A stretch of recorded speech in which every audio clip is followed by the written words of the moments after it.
Hello, I'm Andy Agathangelo. I'm the founder of the Transparency Task Force. The Transparency Task Force is a certified social enterprise, which means that we exist to make an impact, not to make a profit. We're very busy doing all kinds of things to try to make the world a better place, and more specifically, by way of reforming the financial sector. Our mission is to promote reform of the sector so that it serves society better.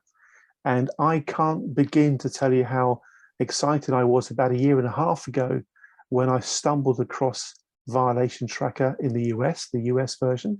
I stumbled across it because we were doing some research for our book, and I was curious to learn a bit more about the shenanigans that Wells Fargo Bank was up to. And there it was, this amazing free-to-use database that could tell me all I ever wanted to know about the wrongdoing by Wells Fargo Bank, plus of course the other banks, plus in fact all kinds of organizations with tens of thousands of entries, all there ready to use in a very, very user-friendly database. I spent a lot of a weekend poking around it, and then followed up with the conversations with the folks in Washington DC who have the responsibility for building and creating and running Violation Tracker. And now here we are 18 months or so later, Violation Tracker is coming to the UK, following other well-known American brands such as Coca-Cola and Levi's and Harley Davidson and so on and so forth. It's absolutely fantastic that we now all have, in the UK, we all have this wonderful new resource to use. It's going to be used extensively by many, many different kinds of people, but it's going to be of particular value, I think, to those who are in some way tuned into the whole ESG agenda, which is of course very much what today's session is all about. So I hope that sort of sets the scene nicely. We're going to go to Greg, then to Phil, then to Anish, and then to our speakers who have a short speaker slot after that. Roughly half an hour of the session or so is going to be dedicated to Q&A and discussion. We want to make this as interactive as possible, so please do brace yourselves for a bit of participation. Don't hold back with your comments and questions and ideas. We really want to get as much feedback as we possibly can. So please do think about what is the point or the question that you want to raise. We'd love to everybody to get involved in some way and make this as participative and as engaging a session as we possibly can. Above all else, what we're doing today is simply celebrating the fact that Violation Tracker is now available for folks in the UK to use completely free of charge, which is just absolutely amazing, especially when you learn how much work has happened to make it all possible. I hope that sets the scene nicely. Mr. Greg Leroy, can you please introduce yourself and take it from there? Thanks, Greg. Thank you. Thanks very much, Andy, and greetings from the States, where today is our national Thanksgiving holiday. And I must say, we at Good Jobs First are thankful for everybody here on the call today and all the people, the scores and scores of people that we've met through Andy and other connections this past year and a half as we've assembled not just the data, but the network around the creation of Violation Tracker. We're also very thankful for the financial support of 3 funders that made this database and website possible: the Jaffe Charitable Trust, the Joseph Roundtree Charitable Trust, and the Riva and David Logan Foundation. Thanks also to the advisory task force chaired by Andy that's been helping to guide our work, to Professor Raghunandan, who you'll hear from at the London School of Economics, who is both a power user of our data and an advisor to the UK project. And I also want to acknowledge on the call today, Anthony K. Bagley, our lead UK-based researcher working with Phil on the creation of the database. And with that, I'll introduce Phil Matera, our research director and the mastermind behind Violation Tracker on both stateside and Violation Tracker UK. Phil? Okay, thanks, Greg. So I'm going to give a brief tour of Violation Tracker UK for those of you who have not yet had a chance to use it. And as Andy mentioned, this is a database that is free to search and display results. It's available at violationtrackeruk.org.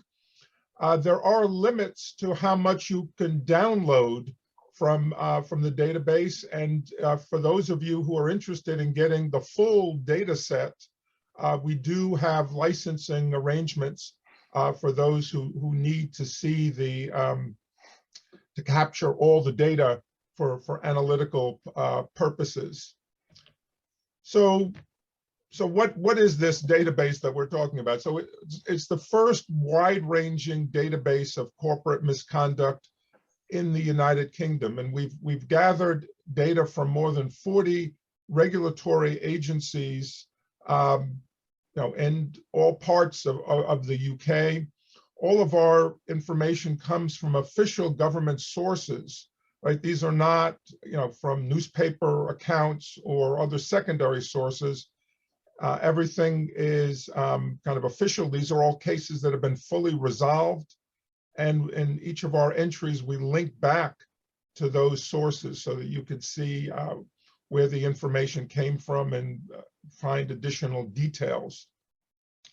We've collected more than 63,000 cases going back to 2010 for almost all the agencies. There are a couple of exceptions to that.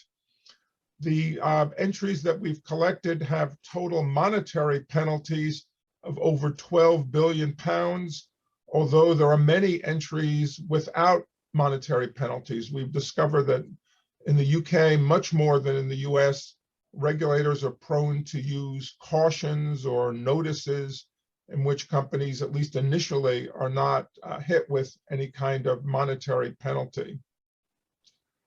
We aggregate the individual entries for a universe of more than 670 parent companies. And later I'll say a little bit more about the publicly traded companies on that list. Each of the entries is tagged according to a broad offense category. And here's a breakdown of those categories. And you could see that the safety offenses, which include workplace safety cases brought by the health and safety executive, account for the largest number of cases, followed by employment. But it's actually the competition and the financial cases that account for the largest portion of the monetary penalties. There are several ways of searching the data. You could simply put in a company name and do kind of a Google type search and get results. You could combine that with an offense group if you want to narrow it to, let's say, a company's employment cases or environmental cases. You could also include the regulatory agency to narrow it down some more. We also have a list of kind of pre-set summary pages, one for each of those 670 parents, one for each of the industries in which they operate, one for each of those 6 offense groups, one for each agency, and one for each country in which the parents are headquartered, because our parent universe includes companies headquartered around the world, but which have operations in the UK that got in trouble with regulators. Finally, we have an advanced search page where you can mix and match those variables and more to do a custom search. Here's an example of an individual entry. This one involves Barclays Bank. This involved a large monetary penalty of over 284 million pounds. This one involved foreign exchange manipulation. We have a narrative description of the case, and down below is a link to the data source that we used. In this case, it was a press release that was issued by the Financial Conduct Authority back in 2015. Here's a list of the parent companies that show up with the largest aggregate penalties across the different categories. Airbus is at the top because of a couple of big bribery cases. Nortel is second. They're no longer in business, but they're still there because they had a big pension case. And then there are familiar UK names, Barclays, Rolls-Royce, Lloyds, but also some other foreign banks, UBS from Switzerland, JP Morgan, Chase from the US, etc. So here's a overview of what we have on publicly traded parent companies. We have over 500 publicly traded parents included in that list of 670. Among the companies in the FTSE 100, there are 61 that show up with at least one penalty entry. Given that the FTSE has a number of components that are just investment trusts that are not likely to be targeted by regulators, we think the coverage is actually, in a sense, really closer to 100%. So what we're saying is that basically every large publicly traded company in the UK has gotten into trouble with regulators to some degree. And in fact, those 61 companies account for 918 cases with total monetary penalties of £3 billion. So in other words, 1/4, remember I mentioned before that we have £12 billion total. The 61 FTSE 100 companies account for 1/4 of the total monetary penalties in the UK and the Violation Tracker UK universe. The FTSE 100 parents with the largest totals, of course, are some of those I mentioned in the previous list: Barclays, Rolls-Royce, and Lloyd's. So I'll leave it there. I'll be happy to answer more about the data during the Q&A. Thank you. Thank you very much indeed, Phil. Phil, could you talk a little bit more about the actual process you and your team have had to go through to actually assemble the data, to actually get it all into the database? What do you actually do to make that happen? Yeah, well, we're kind of at the mercy of how the regulatory agencies decide to provide or not provide the agents the data on their websites.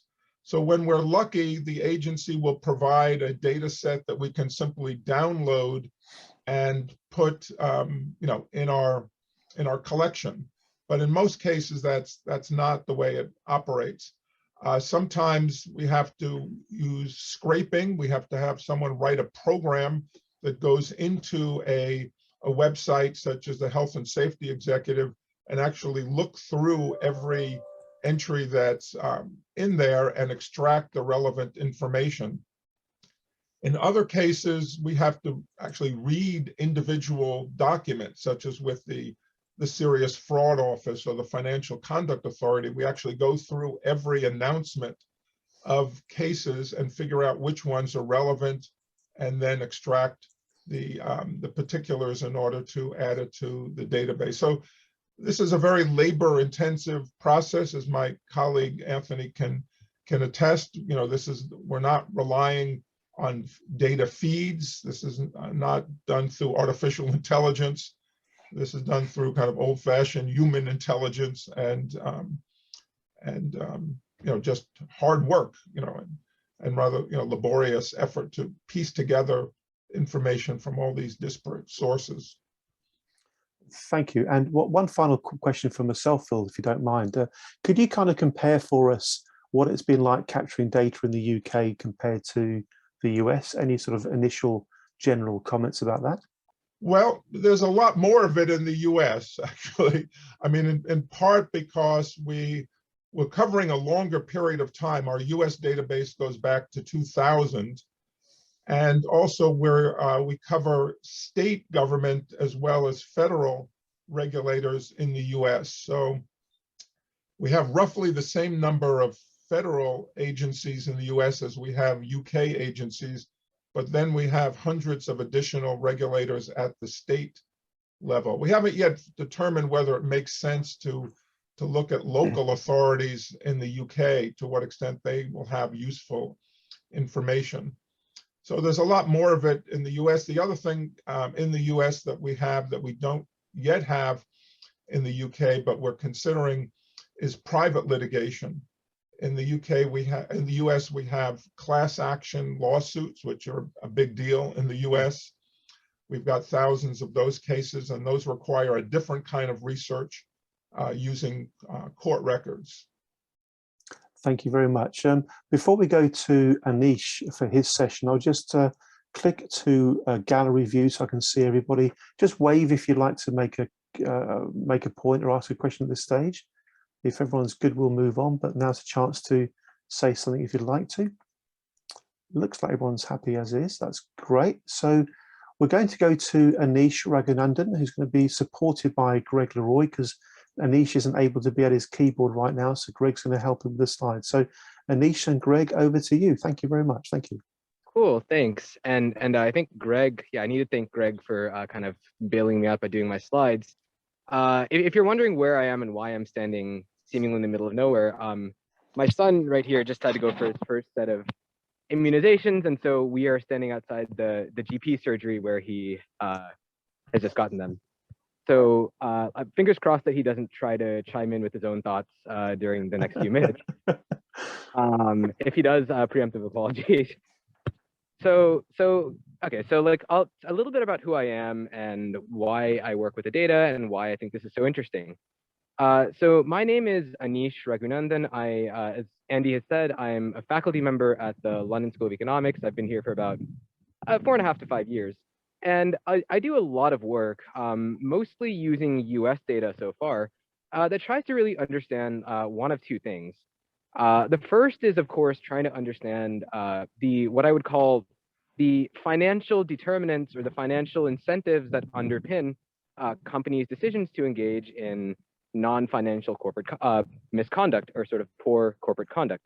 The idea here is that firms are not necessarily inherently evil, but that they respond to certain financial stimuli, and they can do so in different ways, some of which have adverse consequences for employees.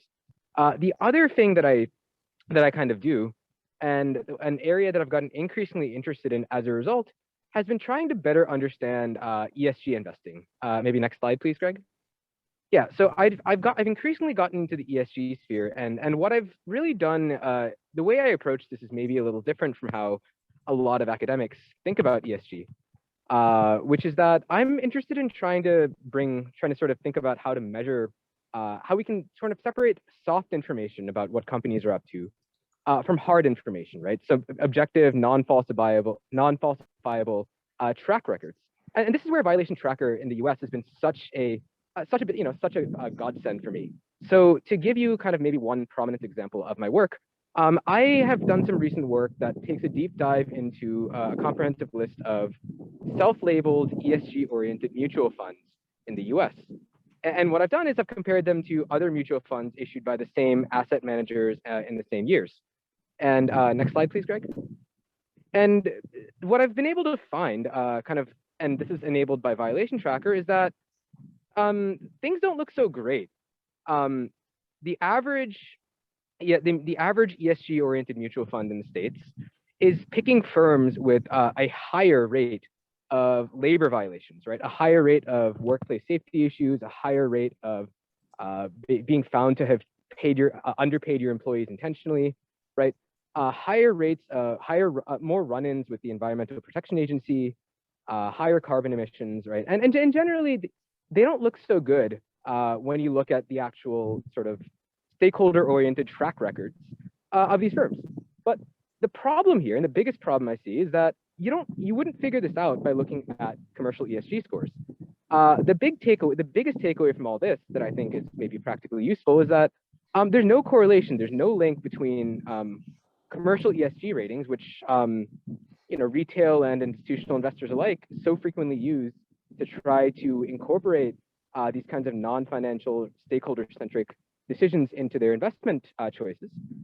And yet there's no correlation between commercial ESG ratings and violation records. The idea, and the way I can kind of describe it, is that ESG ratings and these commercial scores tend to focus on what I would call soft information, voluntary disclosures by companies. A company telling you it built a playground in the nearby community, but not telling you that it also made the river have undrinkable water, right? And this is where Violation Tracker really shines through, in that companies can't affect what goes in. These are regulatory records. These are based on what the various regulators across the US and now the UK have done. And so it to me provides objective hard information on labor, on the E and the S. And so I wanted to also then extend that briefly to the UK setting, in that I haven't had a chance to do similar work with the UK data, but I have been able to look at a few similar things. I haven't been able to replicate the mutual fund paper here because the average UK mutual fund doesn't need to disclose a full list of its holdings, shockingly.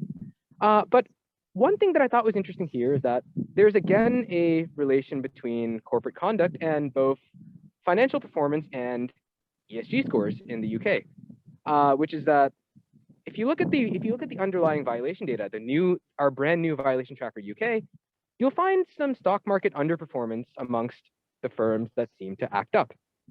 But alarmingly, I continue to find that there's no correlation between commercial ESG ratings and what companies are actually up to with respect to their employees. And so, as ESG investing to me hopefully turns a corner and starts to take into account more seriously these kinds of deep dives into corporate conduct and what companies are actually up to, violation tracker to me represents a much more promising start than almost anything else. It's the best source to me of hard information, unfalsifiable information on what companies are actually up to. So I'll stop there. If there's any questions for me, I'm going to have a bit of a hard time answering given that I'm out and about standing outside a GP surgery with a cranky son. But I'm happy to, I'll stay on the call and I'm happy to connect offline when I'm sort of in a warmer place in front of a computer. So thanks again for letting me have a talk about that. Great stuff, Anish. That was excellent, especially given the conditions of having to present it. Very, very good indeed. Thank you ever so much, Anish. Thank you. We've had some interesting points put into the chat, which I'll refer to in just a moment. But before I go to any of those points in the chat, I'll once again click to gallery view and invite anybody that would like to wave and ask a question or make a point. I think we might be.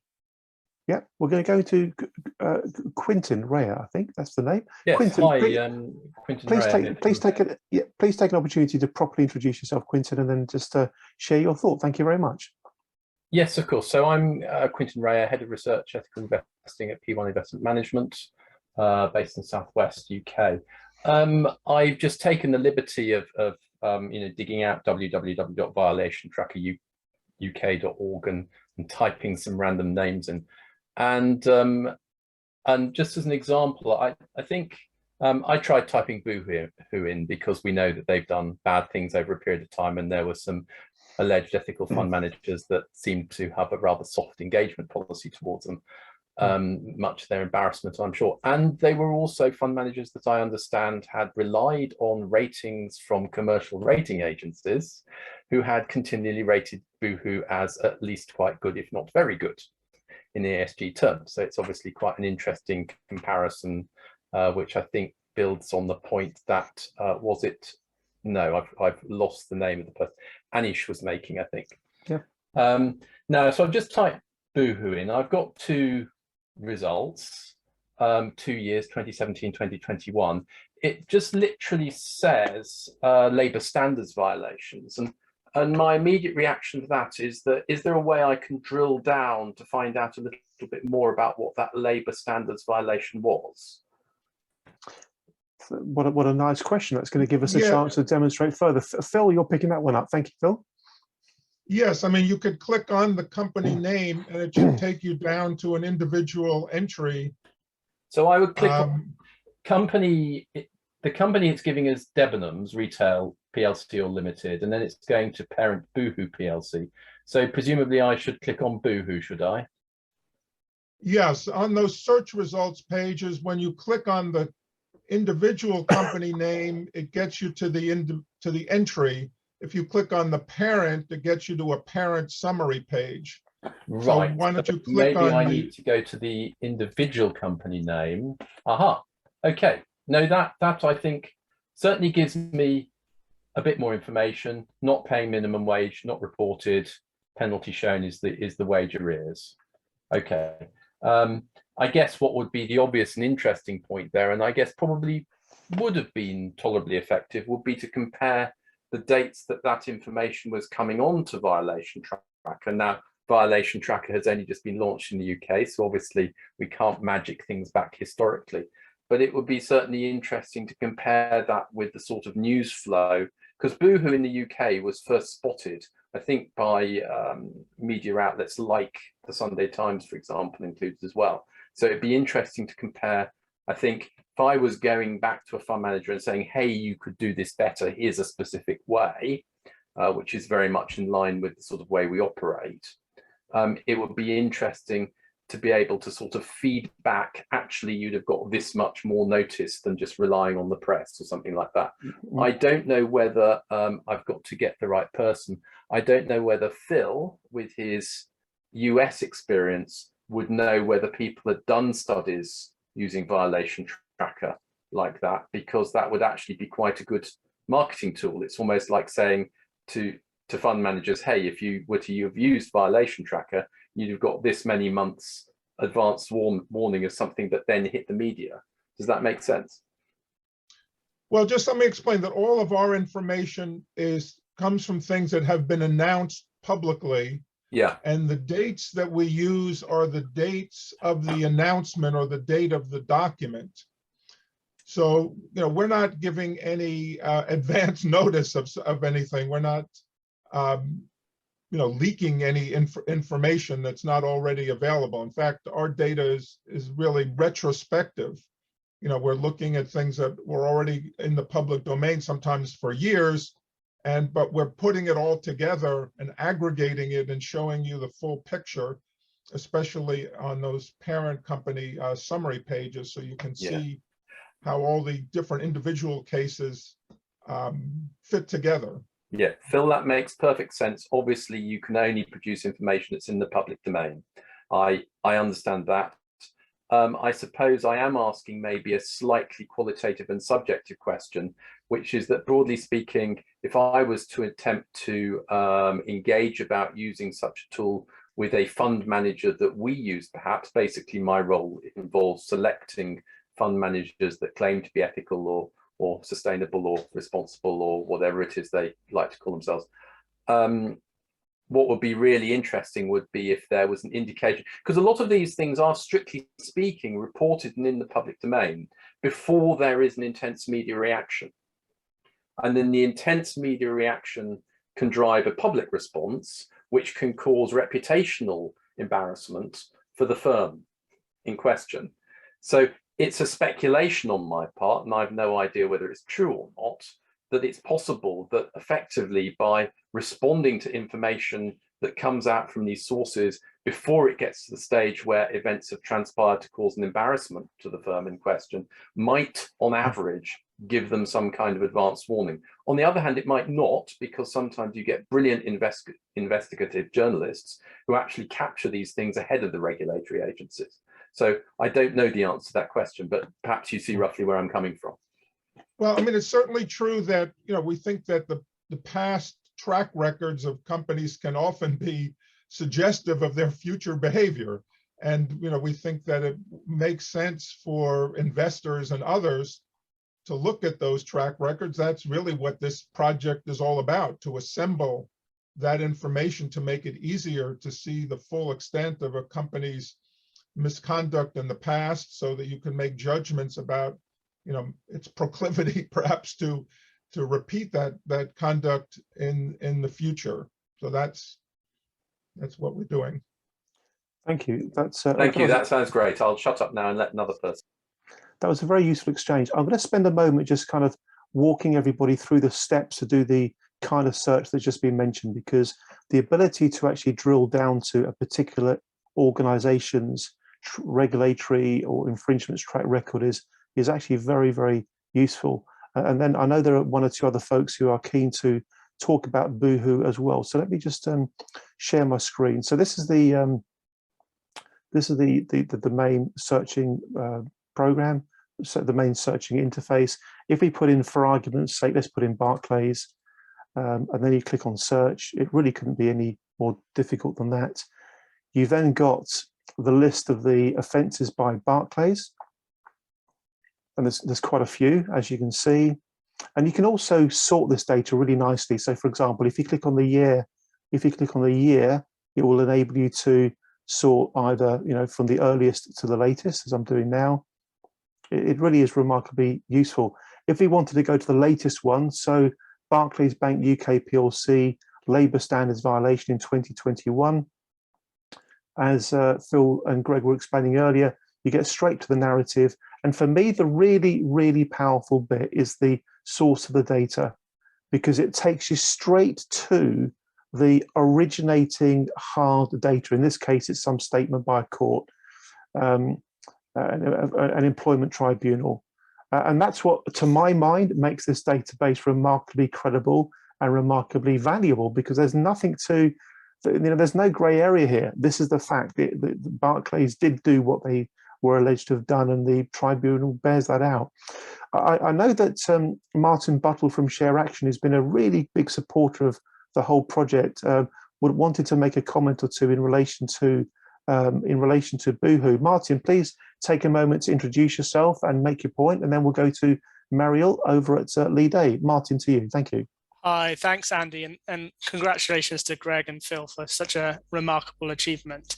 I did have a question about the plans to keep the database updated, given that it is a lot of work and it's a lot of human work, and so I'd be interested in hearing the answer for that. But I also will respond to the Boohoo point, because I used to work at the Ethical Trading Initiative, and I actually led a piece of work looking at labour standards in Leicester with most of the UK high street retailers. So I'm quite familiar with these sorts of issues. And I think one of the challenges here is that actually the labour violations that happened in the Boohoo case, and which are, happening all the time, are not direct employees of Boohoo. They're in the supply chain, and so it's the suppliers that are probably fined by the labour inspectorate or the labour regulators, rather than the retailer, which is just buying product from those suppliers.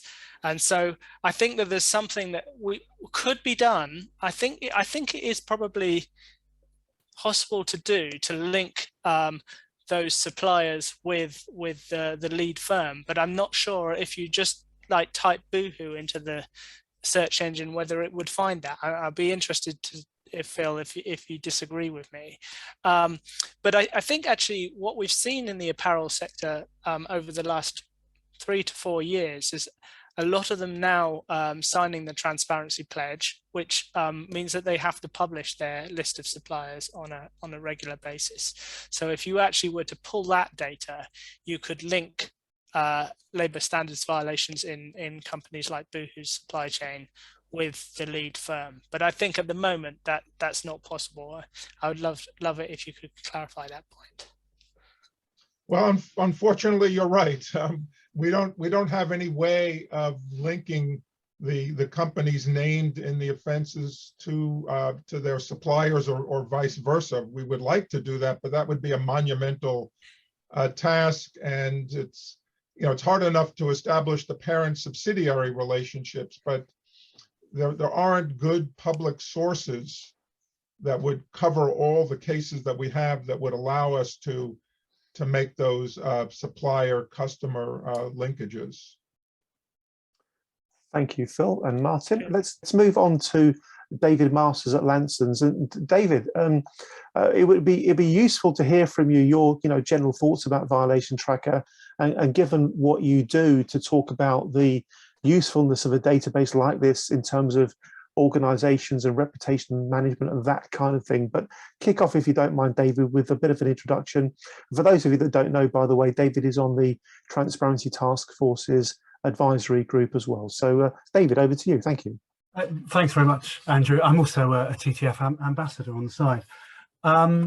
So I also just wanted to apologise as well if I come across as a little bit underpowered. I'm just on my way back from an extended period off sick. And thanks to Greg, Phil and Anish for today's presentations. I thought that was really very interesting, and actually, both from a personal and professional point of view, I think the launch of the Violation Tracker in the UK is really, really good. From a professional perspective, as Andy said, I advise companies on reputational issues. So actually, the first thing is to say that the greater the transparency there is around a lot of these issues, then a lot easier the conversations I have with companies are. I also noticed there's a few things I've worked on in there as well, so that was quite a nice reminder. I think, as well as that, it has interest as a vetting tool. I mean, I know there's a bit of an ESG theme around today's conversation, but I think we look quite hard at the businesses that we work with, because we have our own reputation to manage as well as theirs. But just coming back to that ESG point, I think it's really interesting. I think it brings a number of very interesting challenges to light. And I'm not going to go into great detail, but I'm just going to say that, from my perspective, if your business model, whether you're an investment manager or any other sort of business, if your business model is flawed or your business practices are skewed in the wrong way, then it makes, and the violation tracker highlights that very well, then it makes, your ESG claims a nonsense. And I think that's really important. And I think that's something that investors, professional and private, are going to be focusing on a great deal more in the next few years. Thanks very much, Andy. David, thank you very much. Thank you very much indeed. Again, I'm going to check in with the crowd, as it were. Please wave at me if you want to say something, and we'll slip you in. Otherwise, we'll move on shortly to our next scheduled speaker, Cliff Pryor. I think we're going to go to Cliff Pryor, and perhaps after Cliff, Greg, you put a couple of really good things into the chat. You've put in some reference to the Byline Times article. Maybe if you're happy to, you might want to share your screen and show folks about that, and also Anisha's work. He's produced a couple of really good reports using data. So if you want to, Greg, you can go to that after we've heard from Cliff Pryor. Cliff, let's go to you. Thank you. Okay, it's only been 18 months of non-stop COVID, and I still can't get that mute button right. Apologies. So Cliff from the Global Steering Group for Impact Investing, and what we do is to push forward impact across the world through a network of country level national advisory boards. And first thing to say, Greg and Phil, really wonderful work.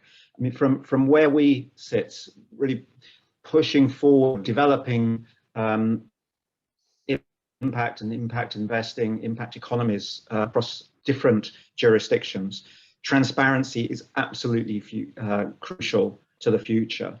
And it becomes ever more crucial because we've already got financial regulation, etc. We're now getting environmental and social as part of the ISSB, insofar as those factors hit enterprise value. It won't be long before that starts to look at externalities as well, and possibly 3-4 years we'll see impact accounting, risk, return and impact right across the board. And what that means is that there's more and more data, there's more and more ability to see what's really happening with companies and with investors.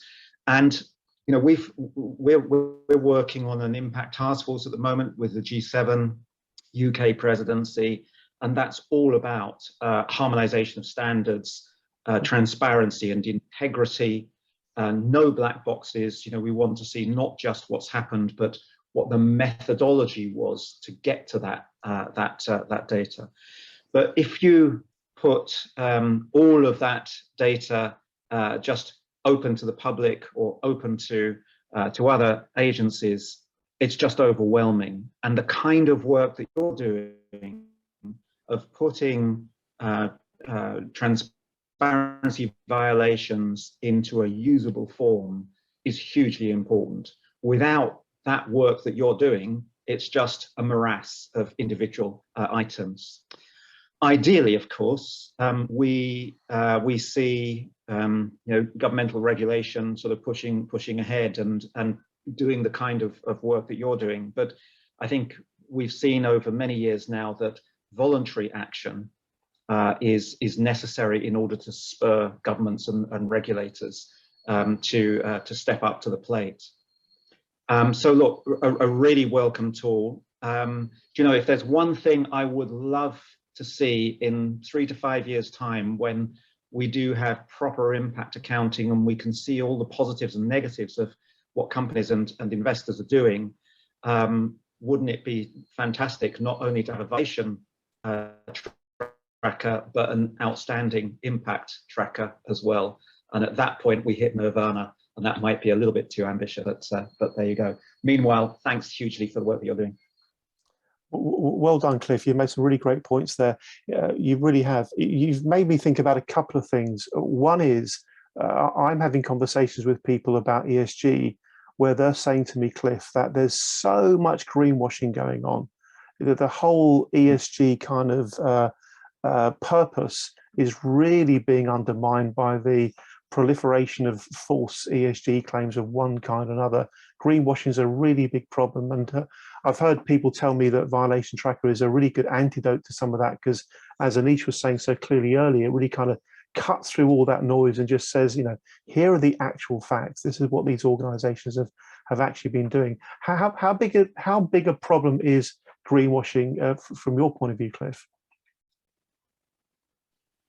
Look, I think it undermines trust in the ESG frameworks. We've gone from, in just about 12, just not much more than 12 months, ESG formulated funds have doubled, and that obviously tells you, you know, where did you get the skilled people to do that right? Well, you didn't. You can't have done. I'm not sure that Violation Tracker will help immediately, because at the moment, companies and investors putting out ESG funds are using a multiplicity of different standards. So it was very difficult for an agency like Violation Tracker to understand, you know, what's actually happened in any kind of comparable way. So that's why we're putting so much effort alongside the impact management platform and the ISSB to get to a global harmonized set of standards. And it's at that point that you can really start looking at what's happening, positive and negative. The other thing that I would say though on ESG, I'm just thinking back to 4 or 5 years when the first impact fund created by mainstream asset managers came rubbish in the early days. Whether that was intentional greenwashing, social washing, impact washing, or whether it was just that they didn't have the skills.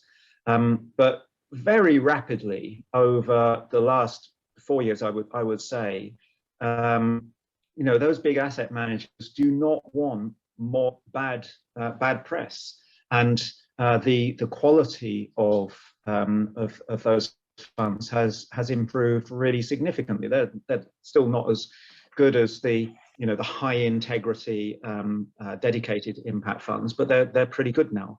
So I would hope that the same thing happens with ESG over the next 2 to 3 years, and with, you know, given the rapid pace of growth of ESG, it's not surprising that there aren't the skilled professionals and the systems and etc. They aren't there yet. Your tracker will be a spur to get them to move better, quicker. That's how I see it too. It's going to be an accelerator. It's going to be a catalyst for change. Thank you very much indeed again, Cliff. In a moment, we're going to hear from Jake Goodman at Federated Hermes, but I want to just jump back to Greg and Phil if they want to reflect on anything that's been said so far, plus of course Anish if you'd like to. And in relation to Greg, maybe Greg would want to refer to some of the things that he's put in the chat. Greg, back to you. Thank you. Sure. We're very gratified by these responses, and we're all ears from everyone to hear today and your colleagues about improvements and additions and modifications we can make to the database. Our United States Violation Tracker database is 6 years old, and it's now 5 times bigger than it was when we first launched it, because we've continued to add not just more years of data, but also hundreds of additional sources, especially the state sources that Phil referred to, as well as some more federal sources. And we continue to make modifications and improvements. And there's also now search result interlocks that we're adding between parent companies. If they show up in both the United States and UK databases, you'll be able to look back and forth search results soon in both directions, for example. And we're always open to other suggestions for synergy and other value adds we can make to the databases.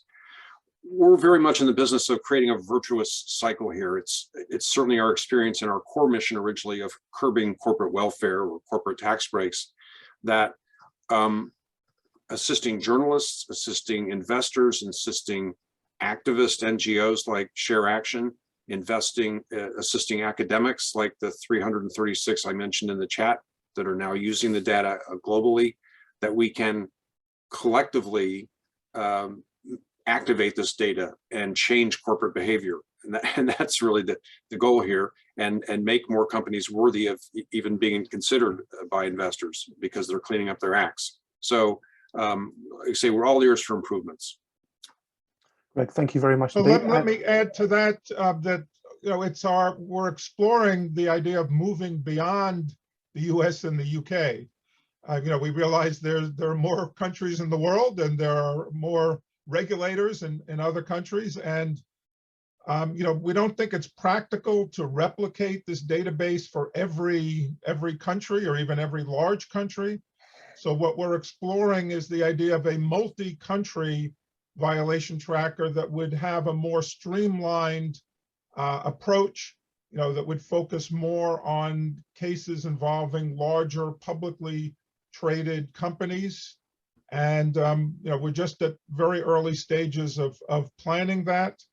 But, if you're interested in that effort, contact us and we can discuss the possibilities. The idea would be, to pick, maybe about 15 of the largest economies that have robust regulatory regimes and to collect, as I say, kind of selected data from them. I mean, there are some additional challenges in many of those countries, including the EU countries, because a number of these cases that we gather from regulatory agencies in the US and the UK are handled through the courts in Europe.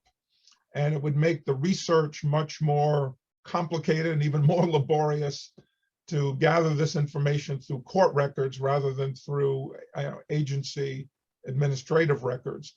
But we are looking into this possibility, and it's something we hope will emerge in the next couple of years. Thank you again, Phil. Thank you very much. Let's now go to Jake Goodman at Federated Hermes. Jake, it'd be good to hear from you. Thank you. Thanks, Andy. Hi, everyone. Yes, Jake Goodman. I work at Federated Hermes, which is an investment manager with a long history of shareholder engagement. Probably some at the firm would claim we invented it back in the 80s. We also offer what we call engagement to external clients, so other institutional investors, so they can act as a type of collective, and we engage as a group when we talk to companies, which means, I guess, we have a lot of assets we engage on behalf of, but also we can talk to a lot of companies each year. It gives us a well-resourced team. So my job is basically research companies and then go and engage them, which basically means talk to them, try and get them to change as an investor. And I think probably I'm lucky in that I get to focus on a small number of companies, which isn't the case probably for most ESG type people working at investment managers, which is good because the job requires a massive amount of time. There's not really any shortcuts to the work. I don't certainly rely on ESG ratings like Anish was talking about, well aware of the shortcomings there. So basically my three sources of information are what the company reports, what we learn through talking to them directly, and then outside sources like Violation Tracker, because we need some sort of starting material. And I think probably that outside material is the hardest to get hold of. It's why a tool like this is so useful. Information is all out there somewhere on the internet, but having tools that make it easily accessible it's just incredibly useful because everyone's short of time. Very pleased to hear that you're thinking about expanding it to other countries, because our focus is global, and also all of the companies I cover operate internationally. The other question I had was about if there's any data that you wanted to get but which were unable to, either because it wasn't technically possible to extract it or because you weren't allowed access to it, so sort of what might be missing. Thank you for the question, Phil.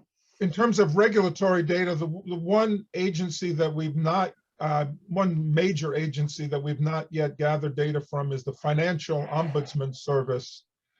And then that was more of a practical matter. There, on the website of that agency, they have more than 75,000 decisions, and there's no compilation of them. So we would have to go through each document individually to determine whether it was relevant and to extract the key bits of information. You know, we are going to take that on at some point. We'll probably do it gradually, but it just wasn't practical to complete that process for at least the initial, you know, iteration of the database. The other area that we're looking into are, you know, private litigation. You know, it's a much bigger deal in the U.S., particularly, you know, our class action lawsuits. We know that there's not as much of it in the U.K., but there are, you know, some number of these kind of group claims, group actions, and we're going to try to capture those and add those, you know, before too long. Thank you very much indeed. Thank you, Phil. Let's now go to Sunil Chadha. Sunil's got a different perspective on ESG to others on the call today. Sunil, please take a chance to introduce yourself and explain what Punter Southall Analytics is all about, and your thoughts, please, on Violation Tracker UK. Thanks, Sunil. Yeah, thank you, Andy, and thank you very much, guys, for putting this type of tool together. I see it as providing sunlight, if you like, and disinfecting what's underneath. It's kind of a trust pilot, I think, and if we can take this up a level to something meaningful for the consumer, I think we have something very, very powerful indeed. But if I may, I'm a TTF ambassador. I feel very, very strongly about asymmetries in financial services and in corporate life, full stop. Punter Southall Analytics, we generally do the analytics for some of the court cases you're seeing in the UK, which is Uber, MasterCard, the LGA trucks cartel, and increasingly, so we do the economic models and the analytics on the quantums of losses for investors, but increasingly we're spotting the wrongdoing in financial services and then flipping that onto QCs for them to take forward. So closet trackers is one. You'll see that coming 100 miles an hour down the train track pretty soon. Neil Woodford is another. MiFID II target markets is another. So if I may, this tool, I saw it for the first time yesterday. I'll just give you some context for me. So obviously we look at court cases. So yesterday I went on to the UK violation tracker, and immediately I could put in a few companies. I could spot straight away the cultural issue. The number of fines, the number of breaches, that tells me straight away that potentially there's a problem. It also tells me the state of the market, how well the regulator, the bank's internal control and monitoring functions are working. I can see all of that stuff. And then yesterday on one of our cases, we're looking at closet trackers, and it's the bank concerned was one of those big players on one of the opening slides. And sure enough, there's a detailed court papers on the violation tracker that explains some advice breaches as to how some of our closet tracker funds have got into some of the pension, ISA and other wrapped products where they sit. So yeah, that is how we use it. That's the context. If I may, there are a couple of things I'd like to see. I'd like to see at a high level, a level of confidence within each industry or category. And I say that simply because at the moment, the FCA, ESMA, they're not regulating. They might be monitoring and they might be issuing briefings and warnings and this, that and the other, but their dentures have fallen out and there is no enforcement. So there's no fines. So this is one of the ways that this is being undermined. You know, a good example is MiFID II target markets. The FCA a few months ago, huge warning paper, be careful of this, do that, but they didn't find anybody. They didn't name anybody. We can see what's going on. We know it's endemic. So really that's kind of undermining it. And of course, the other thing for me is cultural issues. And I hope there's no one German on the call, but we have very trust-based societies in parts of the world, and Germany is one. So just as an example, the emissions court cases going on with Volkswagen, etc. many of the large German pension funds are refusing to sue them. And that's because of the German cultural thing whereby it's a trust-based society. They don't do that type of thing. So really, you know, perhaps there's another layer of that onion to come off in other parts of the world before this truly stands up. But anyway, thank you and well done for bringing it all together. I welcome it. I really do. Thank you, Sunil. Lovely to hear your comments and support. That's great. Thank you. We'll be wrapping up in about 5 minutes or so, folks, but we do have a chance for any other final comments and questions. Just while you're kind of gearing up for that, if you have anything you'd like to say, I'll talk about some potential next steps. One of the ideas that's being explored, and it's not being agreed to yet, it's not being finalised in any way, but one of the ideas is to develop a Violation Tracker UK user group. The way that that might work is that perhaps once a quarter, people who are actively using it quite a bit can meet with others who are also actively using it quite a bit, share ideas, share experiences, share insights, share use cases, and maybe that could really help to accelerate the ongoing development and refinement and finessing of the database. It's really interesting to think that you know, if this were to go the same way the Violation Tracker US database has gone, then maybe in 5 or 6 years' time it could be 2, 3, 4, 5 times bigger than it is now, which is quite a thought. The second point I'd like to make is that neither Good Jobs First nor the Transparency Task Force have got a great deal of resource to throw out of this in terms of actual promotion. So it's going to be very, very important, please, that everybody plays the part that they can play in helping to raise awareness of Violation Tracker UK. And of course, we've now got social media that can help us all do that. So please, if you like the product, if you like using it, then tell the world about it. Use Twitter, use LinkedIn. And what would really, really turbocharge those sort of positive tweets and LinkedIn posts, etc., would be comments of support.